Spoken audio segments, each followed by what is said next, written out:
Hai Smart Viewers, Rumah Demokrasi kembali hadir menemani Anda dengan tema Dis Natalis Pancasila 1 Juni 2017.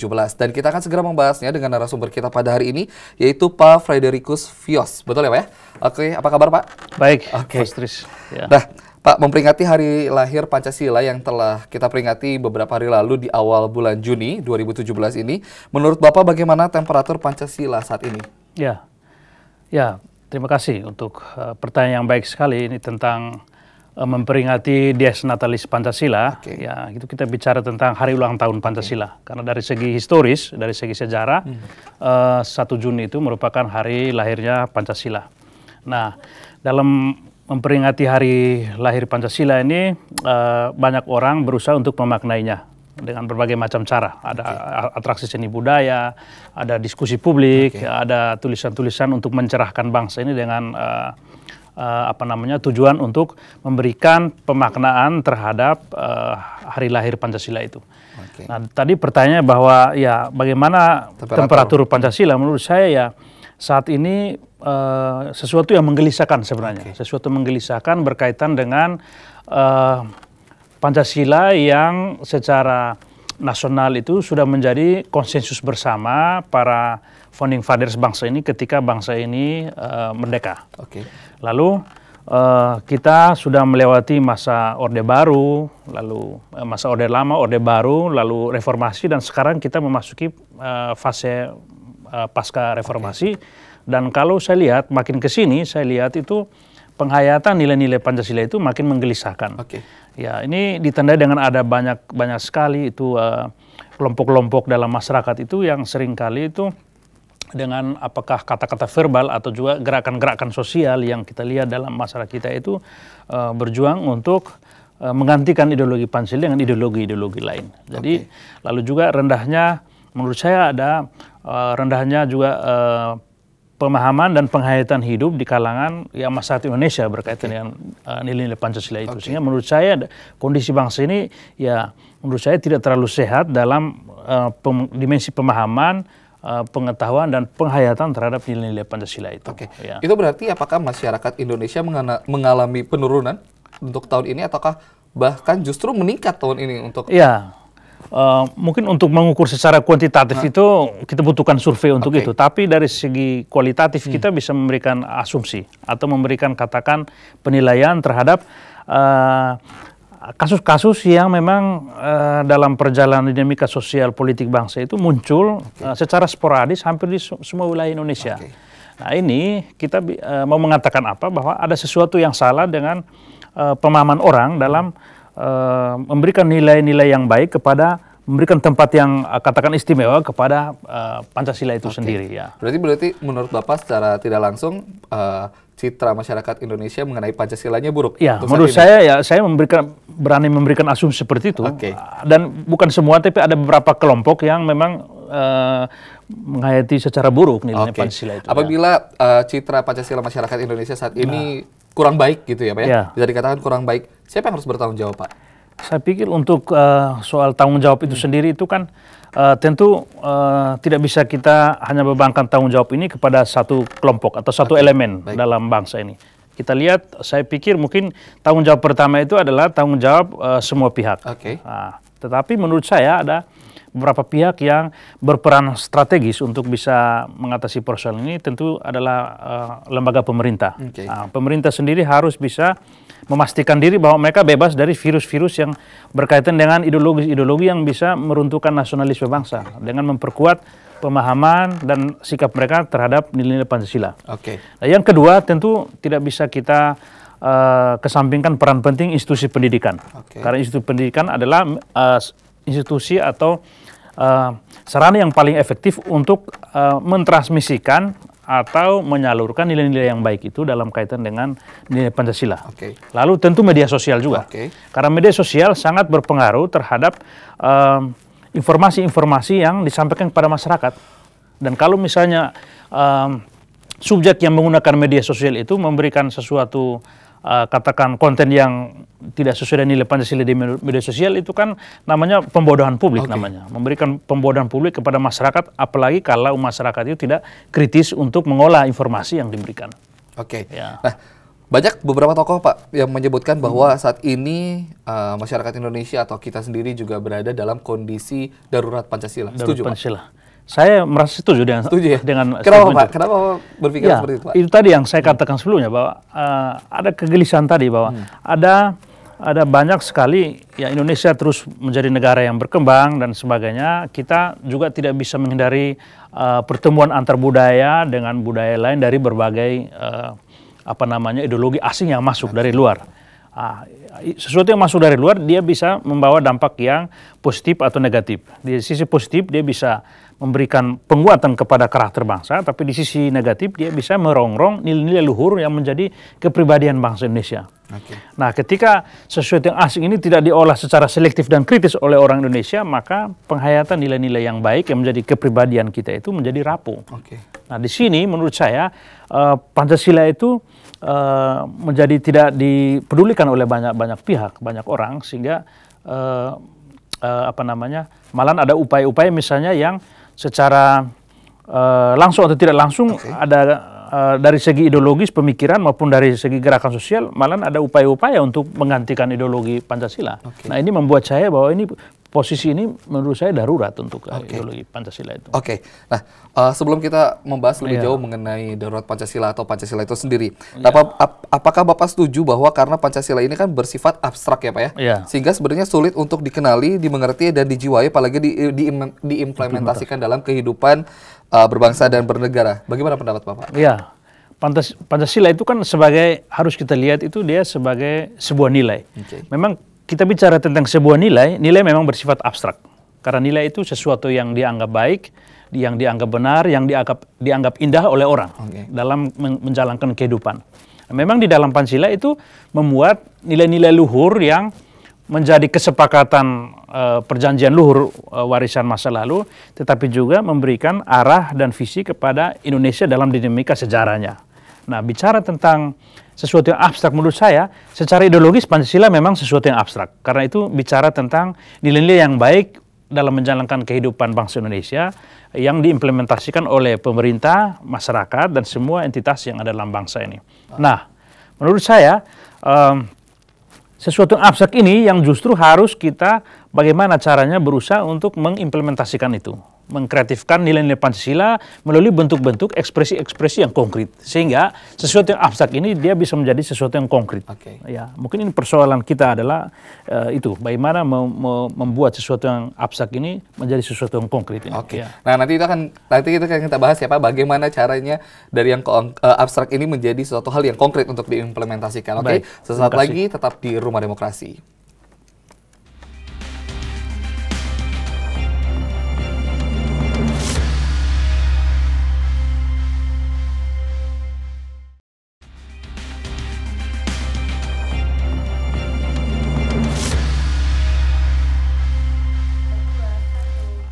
Halo Smart Viewers, terima kasih Anda masih setia bersama kami dalam Rumah Demokrasi, dan kita akan lanjutkan perbincangan kita dalam tema Disnatalis Pancasila 1 Juni 2017.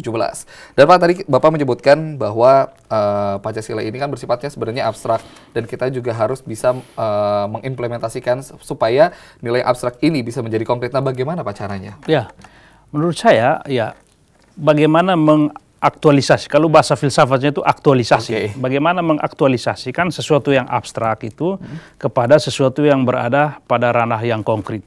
Menurut saya, nilai itu, tadi saya katakan nilai itu sesuatu yang dianggap baik, yang dianggap benar, dan dianggap indah, dan itu dianggap penting bagi manusia dalam menjalankan kehidupan ini.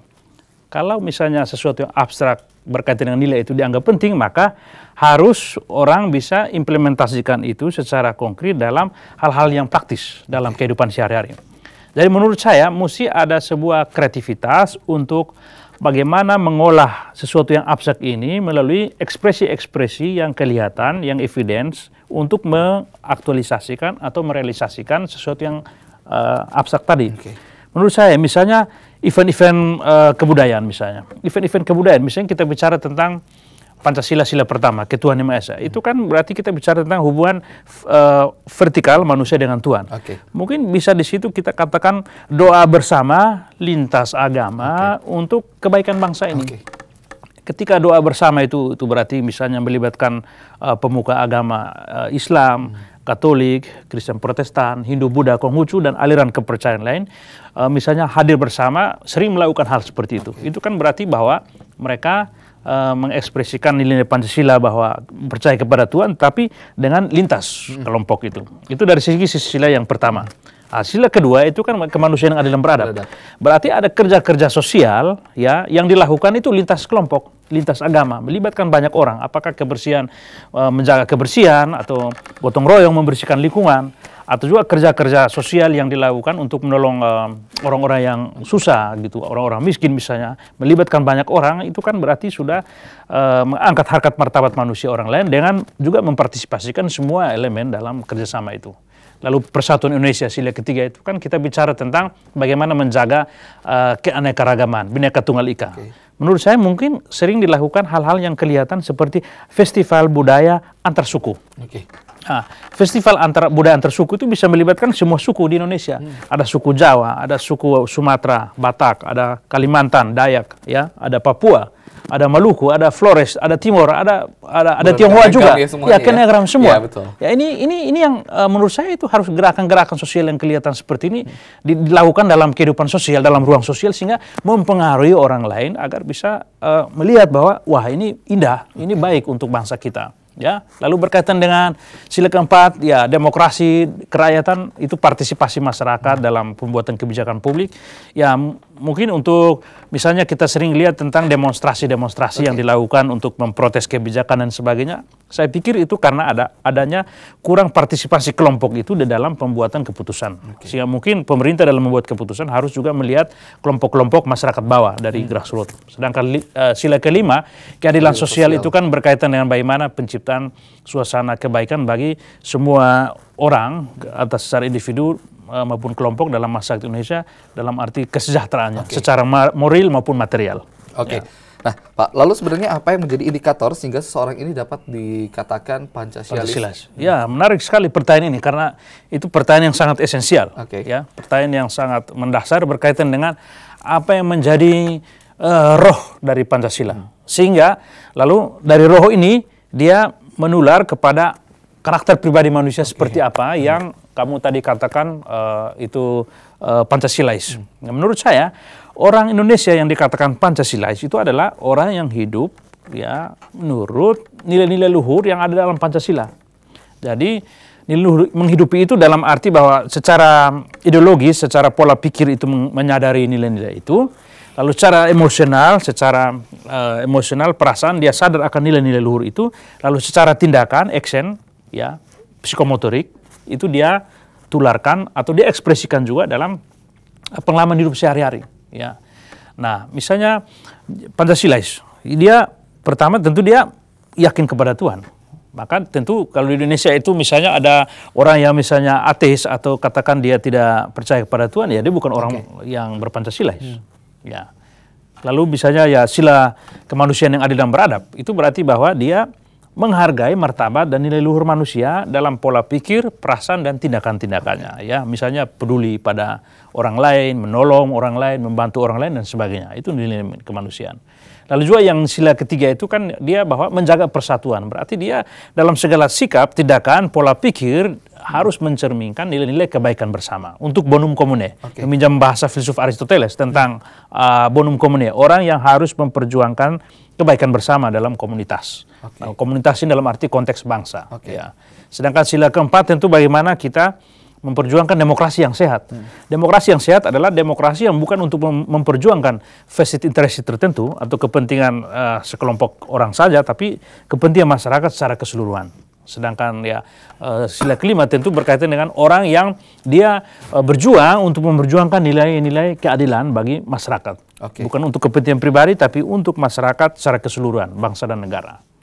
Ya. Nah, pertanyaan selanjutnya Pak, kan Bapak selain sebagai wakil direktur Litbang Forcepoint Indonesia, juga Bapak juga sebagai dosen character building di Binus University ya Pak. Nah, menurut sudut pandang Bapak dari segi dosen, bagaimanakah seharusnya lembaga pendidikan dari tingkat dasar hingga universitas mengatasi masalah ini Pak? Ya, menurut saya ya ini tadi saya katakan bahwa institusi yang paling bertanggung jawab untuk bisa memberikan nilai-nilai yang baik kepada Pancasila ini adalah institusi pendidikan.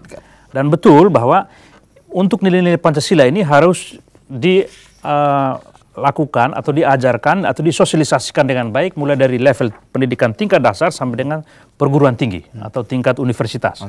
Nah, bagaimana caranya? Menurut saya ini harus pemerintah itu harus mengeluarkan kebijakan yang katakanlah membuat mata kuliah atau pelajaran Pancasila itu dari segala level itu menjadi sebuah kuliah wajib. Nah, tentu untuk apa? Untuk mengembalikan kembali kesadaran masyarakat Indonesia agar kembali menghargai ideologi Pancasila yang menjadi dasar negara kita.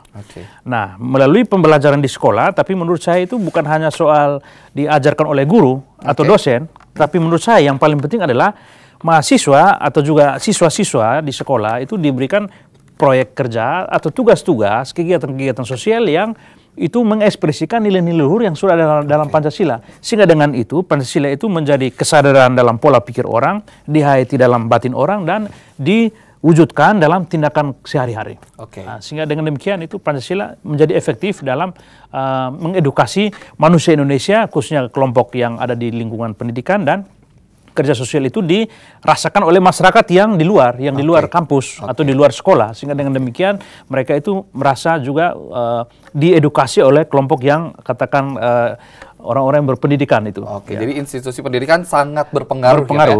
Ya? Nanti kita akan bahas lagi Pak, jangan kemana-mana, tetap di Rumah Demokrasi.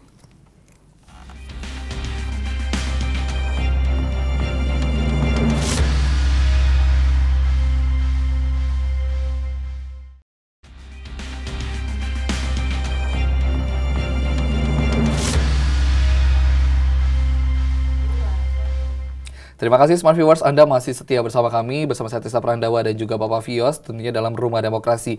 Dan kita akan melanjutkan perbincangan kita mengenai Disnatalis Pancasila 1 Juni 2017.